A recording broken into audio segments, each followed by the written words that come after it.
Alright, that leaves Hugo and Robert. Let's go with the bad boy. Let's see what he has to offer.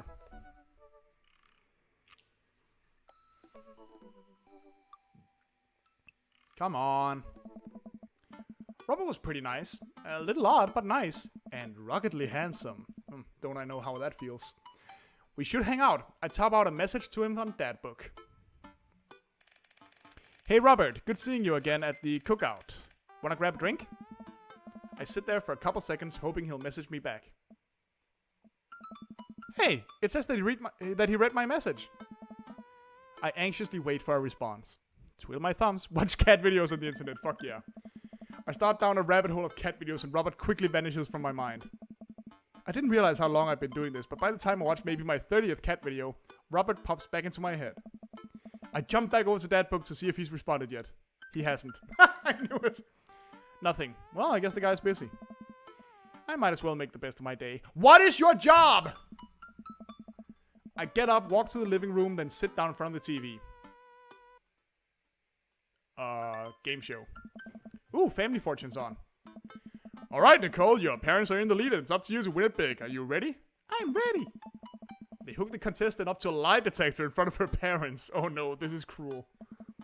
Who is your favorite What?! My mom? Oh, sorry, incorrect. Next question. If both your parents were... What the hell?! This is terrible. I love it. I lose several hours to whatever the hell that was. Sighing, I get up and walk around the house. My stomach grumbles. Time for lunch, huh? Well, I guess it's time for old Chef Harry to cook a gourmet delicacy. I wouldn't eat anything made by a man named Chef Harry. I walk over to the refrigerator and open the door. Make a sandwich. Microwave some eggs. Mustard jar. No, sandwich. I make a sandwich in its entirety while standing there. Who needs plates? The sandwich. A lost art. I admire my work for a second before I clumsily drop the entire... No! I look around and remember that Amanda's not home. This is still good. 5-second rule, right? Oh, don't. I reassemble my sandwich, peeling pickles off the floor and putting them back where they belong, in my mouth. Wait, I'm a wreck. I finish my snack and walk around the house some more, bored. When's Amanda coming home? Oh, I just remembered something. When we were packing up the old house, we found an old basketball hoop that would hang off the door. It would really bring the living room together. This man cannot be left alone for 5 minutes. What the fuck? I spend a couple minutes poking around the new place until I find it. After installing it about one of the doors in the living room, I'm ready to dunk. Come on and slam. Don't do that. I take a leap from the free throw line and rocket that sucker down the net. The crowd goes wild. And welcome to the jam. I pull up from the three-point line, breaking ankles and sinking in a fadeaway. And I forgot the rest of the words to this song. No look behind the back hook shot. Everyone's on their feet. Something something Space Jam. I managed to just barely defeat myself at Horace before Amanda comes home. Then we cook dinner together. We're proud of ourselves for not even coming close to burning down the house. Afterward, Amanda and I dig into a carton of ice cream over an episode of Chopped, Toddler's Tournament. What? What you have in front of you is a molecularly deconstructed sweet potato with a brown sugar What the fuck is any of this? This is literally a jar of baby food. The toddler immediately burst into tears. Are we bad people for watching this? Yes. I don't even understand that one. Just then, my computer dings. Huh? What's that?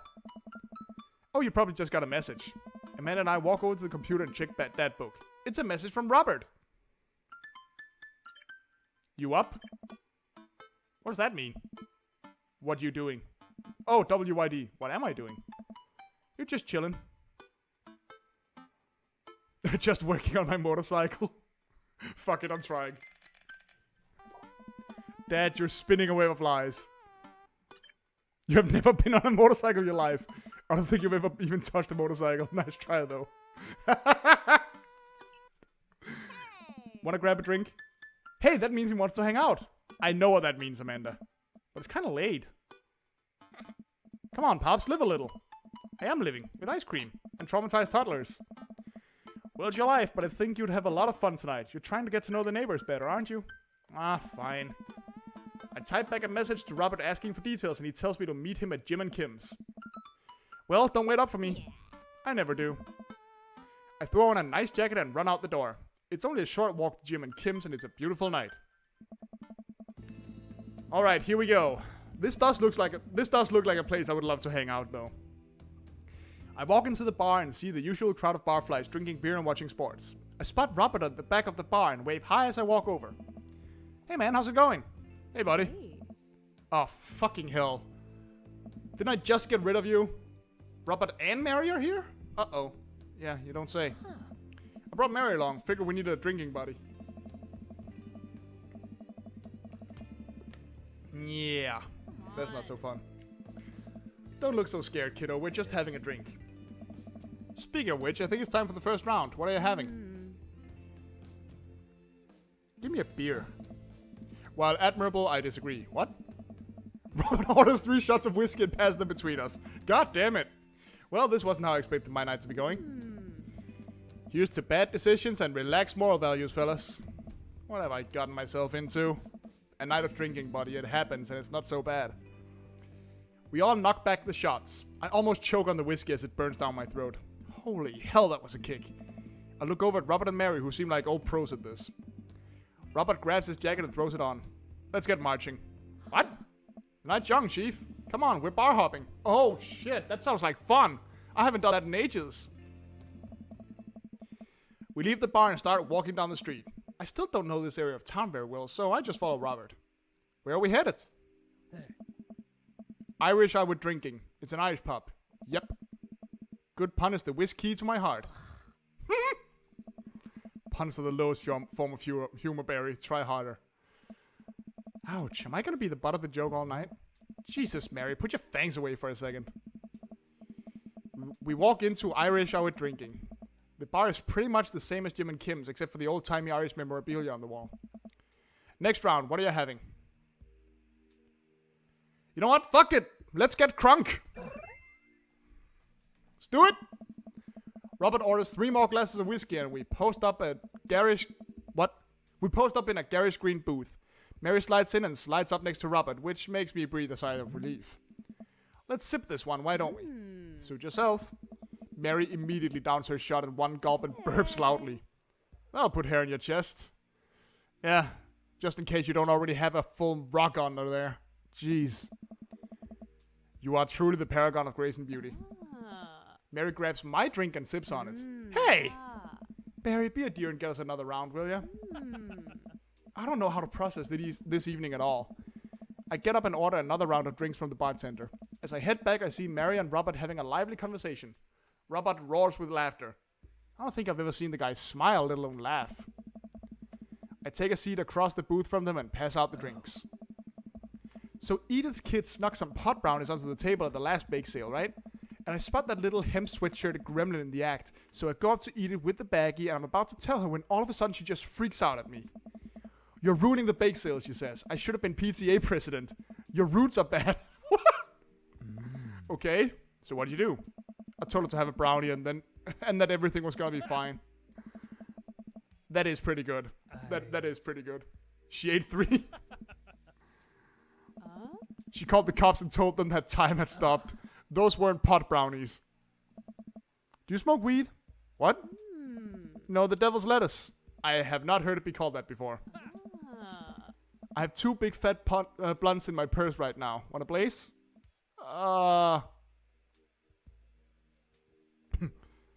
Let's try and joke our way through this. You with the feds? I worked hard for what I have, and no 2-bit corner buy is gonna drop the dime on me. So you take what you're pushing somewhere else, and I'll keep running my business the way I want it run. What?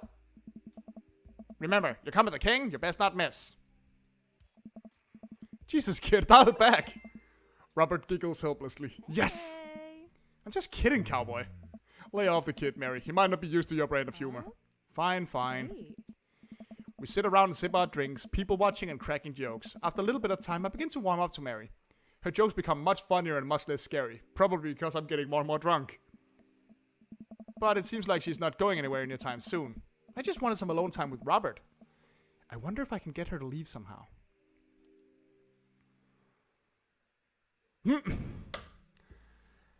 I mean, the easiest way is probably getting her to get the next round, and it would be her turn, so let's try that. You trying to ditch me? Wow, she read me like a book! Jeez! No. Because you're trying to ditch me, you can just tell me to scram. No, it's fine. Barry wants alone time with his new best buddy, Robert. Read you loud and clear. The wingman breaks formation to pursue their prey. What the fuck? Mary needs to sink her teeth into a helpless boy. Go with God. Nice seeing you. Deuces, nerds. Wow. Mary gets up and saunters over to a younger-looking guy at the bar. She grows on you. Does she, though? I feel like she kind of delights in making men suffer. Well, she does. But what about her and Joseph? What about him? You know, they're married, and she definitely tried to get my pants the other night, and I gestured to her across the bar where she's making goo-goo eyes at that young guy from before. He looks like he's being held hostage. Oh, that's just a thing she does. She's harmless. Tell that to the boy she's hanging off of. Poor kid looks like he's seen war. Robert lets out a hearty laugh. Hey, I got him to laugh. Oh, man, you know, I pegged you for one of those straight-laced types. Oh, don't worry. I got pretty wild back in my day. Still got a little wild in you? You know it. There's so much wild in me. I have a child I need to care for. I get so wild I've got a whole safari in here. Just really wild all the time. Uh-huh. He didn't like that. Shit. Robert orders a couple more rounds of shots. I gulp. What am I getting myself into? Think you can go shot for shot? There's only one way to look cool here. I grab the shot closest to me and down it. Robert looks impressed. He takes his shot and knocks it back. That's one. So, what do we even talk about? He's so cool and probably hates small talk. So how are things? I hate small talk. Yeah, there we go.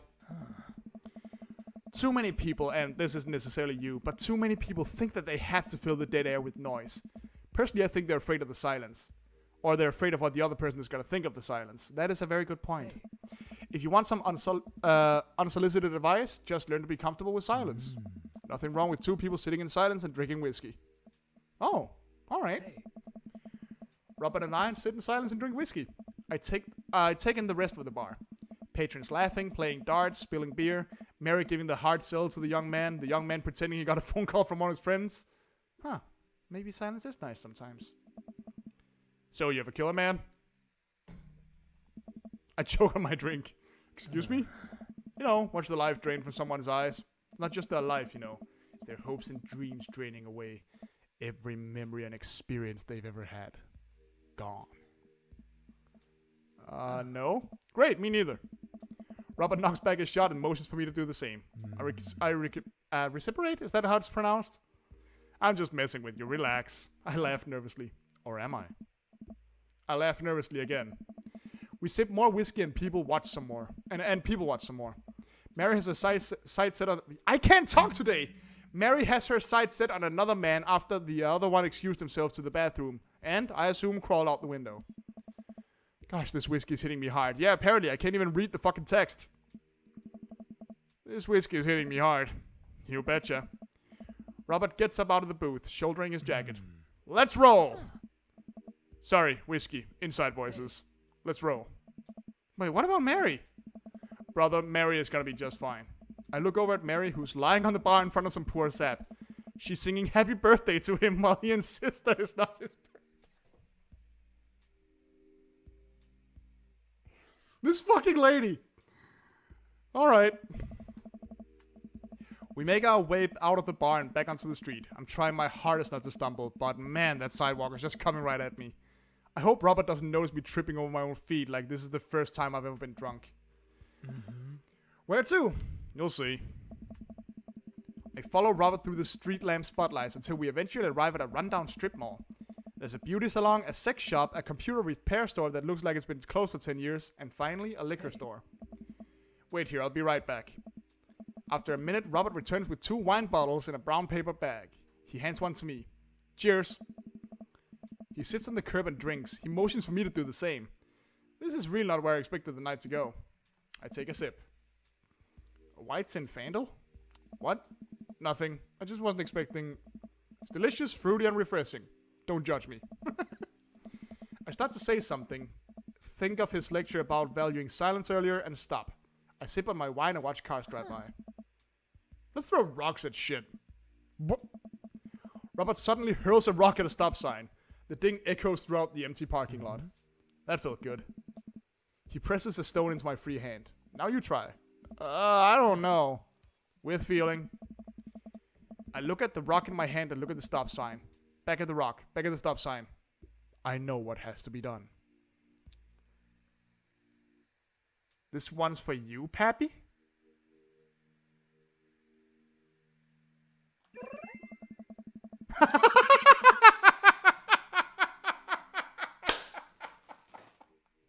Okay. That's the thing we do. I hurl the rock at the sign. It sails over the stop sign right into the window of a parked car. Shit. Huh? Dude, run. I leap up and dart into the nearest alley, wine in hand. I can hear Robert's footsteps behind me. Shit! After I'm sure I'm far enough away from the cracked window that I'm no longer culpable for this heinous crime, I stop to catch my breath. Maybe we strike rock throwing from the to-do list. Agreed. Suddenly my stomach growls. Oh man, I'm starving. Oh, you get the drunk hunger too? Yeah, I know how that goes. Let's get pizza. Can't argue with that. Where's good around here? Actually, I don't even care if it's good. It just needs to be edible and in my mouth in the next 5 minutes. I know just the place. I follow Robert through a maze of alleys and side streets until we eventually end up in front of a tiny hole-in-the-wall pizza joint. The bright red neon sign reads, Pete's Pizza Pizza. Oh, God. Try saying that while drunk. Ta-da! I can see a few exhausted-looking workers behind the counter tossing dough and pulling piping hot pizzas right out of the stone ovens. My stomach rumbles again. We go up to the counter and get ready to order. Can I get 2 slices of Hawaiian pizza? Oh wait, Barry, you're cool with pineapple on your pizza, right? Of course. We wait a minute for our pizza to come out of the oven. I'm practically drooling at the smell. The cashier hands us each a giant slice on a paper plate, so saturated with grease that I'm worried it will fall apart. We take our pizzas outside and wander through the alleyways as we eat. I take a bite. It's absolutely delicious. Pineapple is truly the best pizza topping. Nope, I just tried to make Robert happy. I'm on the other side of this war. I will fight you. And I feel way better now. You and me both. We hear noise coming out of a slightly ajar door in the alleyway. Robert looks at me excitedly. Got any more of that wild in ya? You betcha! Fuck it, we're going for it. Let's have an adventure here. Amanda is a grown girl. She can take care of herself. Good on ya. Robert and I slide the door open and peek inside. It's completely dark except for some flickering light. We slowly creep forward, cautious not to be heard or seen. Shh! Don't shush me so loud. Shh! We come to the end of the hallway and found ourselves standing in front of a movie screen. Oh, this suddenly makes sense. Is this a porn theater? Do those exist? Did we really just sneak into a movie theater like a couple of teenagers? No talking during the movie. We look into the audience and are surprised to find that it's almost completely empty, save for a row of teenagers in the front. They look annoyed when they notice us. Robert starts making his way to the back of the theater, and I follow him. We settle with our wines and try to make sense of this movie. It's a romantic comedy, I think. Oh, it's not a porn theater. Come on. Really? That sucks. Of course, those things don't really exist anymore, so it makes sense, but that would have been funny as hell. A young man is frantically trying to get through New York to find his woman that he's finally realized he's in love with. Kiss already! There's nobody to kiss yet. You want him to kiss the taxi driver? Hell yeah. The kids down the way notice us heckling. One of them speaks up. Oh shit, it's Ernest. Hey man, keep it down. Oh damn, that's Ernest Hemingway, Hugo's kid. Ernest! Hey Ernest, I know you. It's me, your neighbor. Hi! Ernest turns back around embarrassed. I turn back to Robert. You kiss anyone yet? It turns out that yes, he did kiss someone. He made his way out of a tiny island near New York to profess his love to a woman who for some reason he knew would be there. She tells him that they hit the jackpot. He said that they had, but I think there was some subtext I'm missing here. Boo, love is dead. Shut up, it's beautiful. What the fuck, Ernest? No, you shut up, Ernest grumbles. The critter starts to roll. I stand up. Robert immediately something. I clicked away accidentally. Hundreds of people worked very hard to make this film happen, and you're going to sit here and appreciate them. Oh, the credits. There we go. Okay. Look at that, Elizabeth Shelton. She worked really hard. I bet she did lots of good wardrobe design. Thank you, Elizabeth Shelton, for this beautiful film-going experience. And Peter Anders, catering, fed a bunch of people so that they could have the energy to do their jobs. What a guy. We let the credits roll while Robert individually thanks every member of the crew. Once it's finally over, he makes sure no animals were harmed in the making of this film. We'll leave the movie theater. We stumble into the theater parking lot, polishing off the rest of our wine. Hey, assholes! Out of nowhere, a rock flies through the air and hits me on the knee. My knee! What the hell? Ernest and his friends stand in the alleyway, blocking our exit. Oh, what do you guys want? Why'd you go throw a rock in my knee? This is my good knee. My orthopedist is gonna be pissed. Ernest tosses another rock up and down in his hands. What's wrong with this kid? You ruined my theater-going experience. Now you have to pay. I'm kind of on both sides of this, because I'd be pissed too if someone ruined my movie, but... Oh, well, I don't have any cash on me right now, and like... Movies got really expensive. Ernest hucks another rock at my other knee. I'm able to jump out of the way, but I didn't probably stretch before physical activity, and I'm probably gonna feel super sore in the morning. We ruined it for you? That movie was pretty crappy in the first place. You take that back. That was a beautiful love story with really genuine acting. Called, what is this situation I'm in? What the fuck? You call that good acting? What classicist mainstream slob have you been served your... I gotta do the drunk voice. Have you been served your entire life? Huh? Have you ever seen any Michael Powell, Metal Life and Death, 1946? Usually the toughest 5 minutes of love you'll ever witness. Listen, man. No, you'll listen. That popcorn-ass drivel of the mass media shoving down your throat will only make you dumber and sadder. You of all people should strive to a higher standard in the art you consume. Your name is Ernest Hemingway, for Christ's sakes. Oh. Oh, his friend is going crazy now. Ernest rushes Robert screaming like a banshee. Oh, jeez, what the fuck is happening here? I dive between Ernest and Robert, trying to stop the kid. He lunges forward, kicking me as hard as he can in the knee. Fuck my knee! Robert gets in between Ernest and myself. It's as if he's seeing red. Fuck, my fucking knee hurts. Alright, buddy. Talk like a punk, get hit like a punk. Whoa, whoa, whoa, whoa, whoa. This is going way out of control real fast. 3-minute round with 1 minute rest in between. No low blows, no fish hooks, J grabs, or high blows. What? Don't even think about pulling an illegal turnstile. That's an automatic deduction of 3 points. Is he drunk, insane, or both?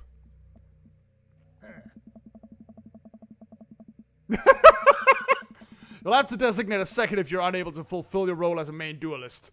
One of your friends over there looks like he has enough youthful vivacity to handle it. Is he a boxer?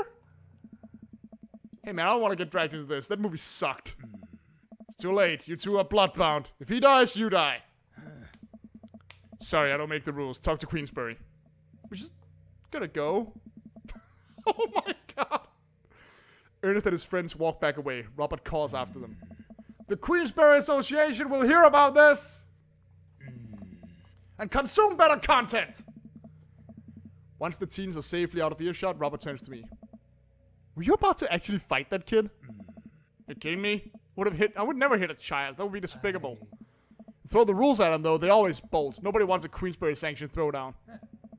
But full disclosure, I made half of that up. Wow. So you don't even have to know the rules, you just make them up. Come on, let's get out of here. How dare you. Robert and I cool down a bit as we walk back to the neighborhood. I'm so sorry. I get really into the art of filmmaking when I drink. I get really into it when I don't drink. It's okay. I think it's cool how much you like movies. To be honest, I don't know a lot about them myself. Buddy, I got so much to show you. You ever seen Sam Fuller? I haven't. Fuller is cash. Thanks for the dinner and a movie. Thanks for the adventure. Adventure's all I got, buddy. Robert throws an arm around my shoulder and we drunkenly belt out tunes all the way back. We finally get to his doorstep. This was an interesting night. I liked it. A smile forms on his cheeks. A rare sight. Let's hang again soon, yeah? Yeah. I linger there for a second, swaying drunkenly in the night breeze. Robert claps me on the shoulder. Night, bud. Robert heads back inside and I stumble my way back home. Okay. Date complete. This must have gone well. It absolutely must. Whoa! Yes! And of course, in true style, my cinema rank is way up there. Oh, jeez. Right then.